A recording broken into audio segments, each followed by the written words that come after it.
வணக்கம் சொந்தங்களே, இன்றைக்கி நம்ம ஸ்வீட் கார்ன் சத்து மாவு வச்சு பூரண கொழுக்கட்டை செய்யலாம். இந்த ஸ்வீட் கார்னை நம்ம மிக்சியில் லைட்டாக கொரகொரப்பாக அரைச்சிக்கலாம். இது வேக வச்சது. சர்க்கரை சேர்த்துக்கலாம்.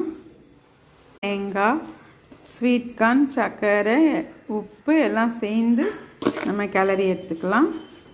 இது ஸ்கிப் பண்ணிக்கலாம். அப்படியே இப்படி மூடிக்க வேண்டிய கொழுக்கட்டை நல்லா வெந்துடுச்சு. இப்போ நம்ம எடுத்துடலாம். ஸ்வீட் கார்னில் இந்த கிள்ளி வச்ச கொழுக்கட்டையும் இந்த ஸ்வீட் கார்ன் பூர்ண கொழுக்கட்டையும் சூடாக இருக்குது. சாப்பிட்டுட்டு எப்படி இருக்குன்னு சொல்லுங்கள்.